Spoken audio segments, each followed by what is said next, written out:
Hi, welcome back to OD YouTube channel. Today we are here for another day of the Diamine Inkvent Calendar. And today it is the 17th, and where is that? There. And so let's see the ink we have inside. Red one, and it's called Winterberry, and it is a chameleon color, so it has a pink reddish shimmer.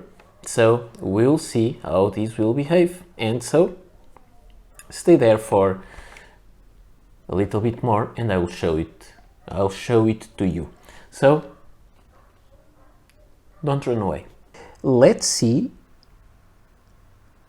this one, this other berry, Winterberry. So close this, put it aside, and here you have the knife that's been working all the time.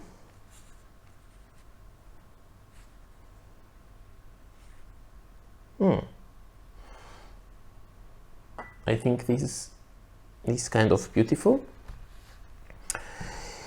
That's a problem with my setup. I don't have the best lights, the best everything, so I'm not always sure of how the white balance will look like. I'm not sure how this will look like on my monitor, on your monitor. We never know that. So it depends on each one's screens. We'll see, but at least you'll have an idea. I think I like this one. So let's allow it to dry and I'll be right back for the rest of the video. And this ink looks like a lot like candy. It has a very nice pinkish red that I don't really love pinkish reds, but it has a nice color, and it has a very nice, this is a chameleon ink, it has a very nice variation on this shimmer that goes from kind of a silverish shimmer to a red one. Sometimes it looks like gold, so it is a very rich color that is very hard to show on camera, but it is interesting for the people like this kind of thing. So for the comparison with this ink, it's not very easy. I have lots of swatches here and let's go through them just to show you. So here is from 2019, number 2 Candy Cane. This one has some similarities. I think this is kind of the base color of the Winterberry.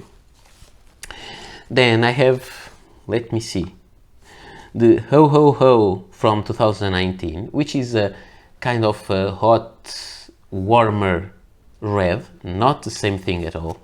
We have the Poinsettia, which is kind of close. We have the Noel, which is a darker, almost burgundy color, not comparable. And because we are talking about berries, I brought here the Raspberry Rose, which is kind of a very dark rose, not the same color at all. Then I have here the inks that are not, let me check, sorry, oops, I hit the camera.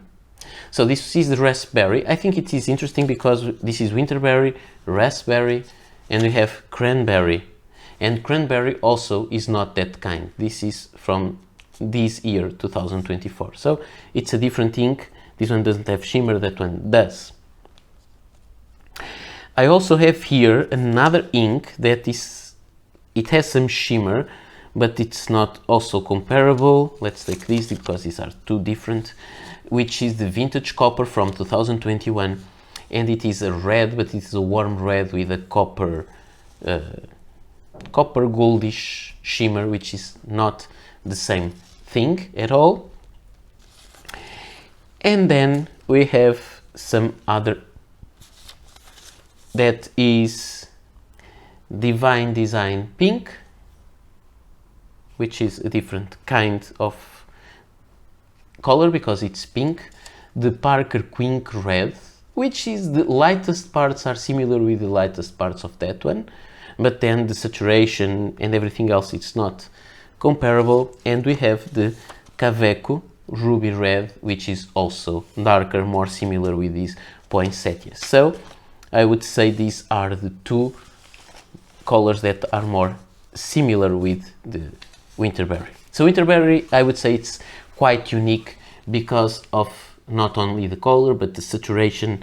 You can see even the lines of the squares on the paper, they get quite dull, and when we show the shimmer they completely disappear over that brightness of the shimmer.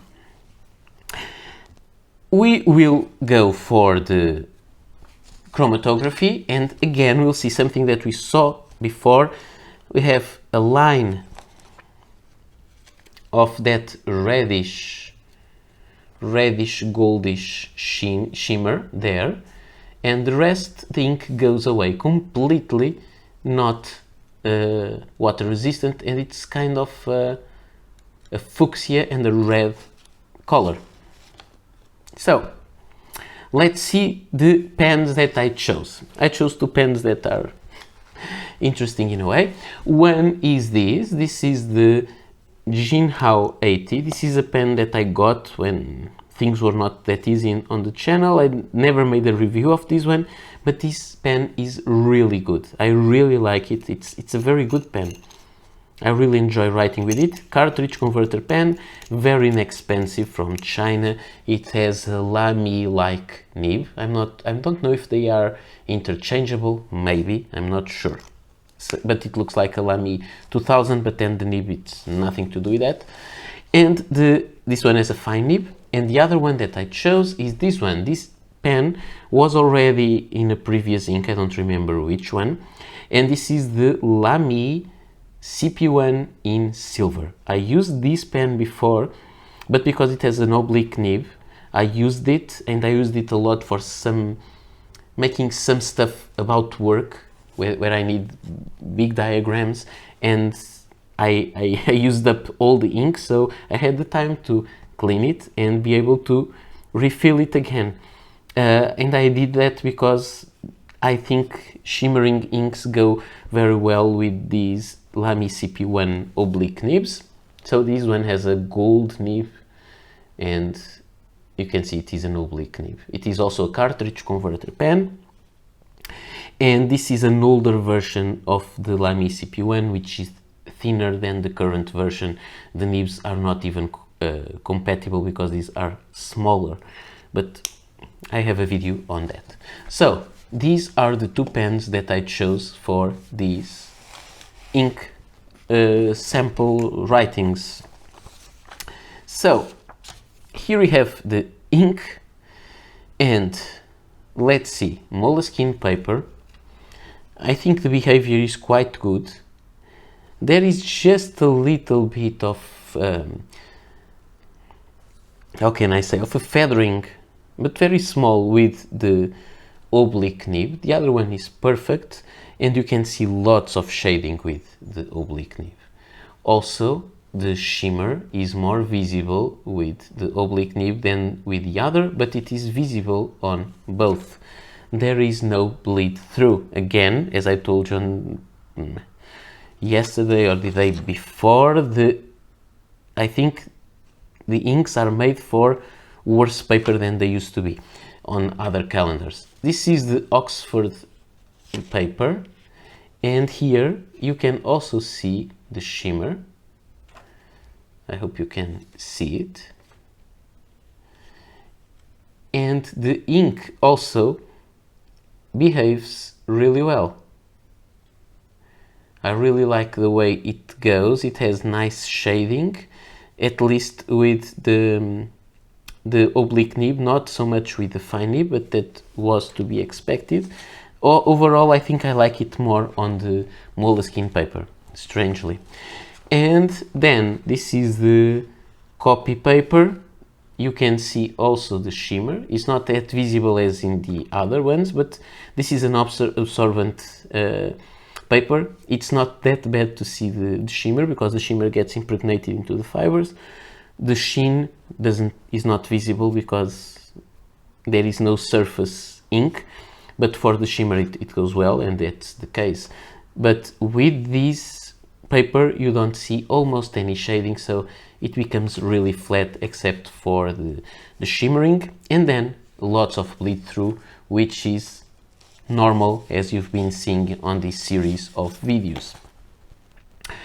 And now finally we'll go for the Rhodia dot pad, and here we have the writing, and there is a little bit of shimmer. It's not that visible there on the title. The drying time is around 20 to 25 seconds, so it's not the fastest one, and look, it completely disappears. There isn't even a little hint of water resistance that we could see here. The only thing that is on the base is the shimmer, not any ink stain. So this ink is not water resistant at all. And so let's just write with the two pens. This is the Jinhao 80 with the fine nib and the quick brown fox jumps over the lazy dog. I think you can see the shimmer. And with the Lamy CP1, the quick brown fox jumps over the lazy dog. And I think you can see that this pen is very wet, the bottom one, and you get a more saturated ink sample. So this is all I had to show you. It's not my kind of favorite color, but if you like to write, for example, Christmas postcards, I think it's really nice, and it doesn't sound like red. It sounds like a pinkish red with a cozy shimmering. It doesn't look as strong as a red. I think it's nice in that way. It would not be my favorite choice, but I think it's quite usable. So here it is. Thank you for watching. Thank you again to Appelboom for sending me the calendar, and I hope to see you here tomorrow again for another ink review. So bye.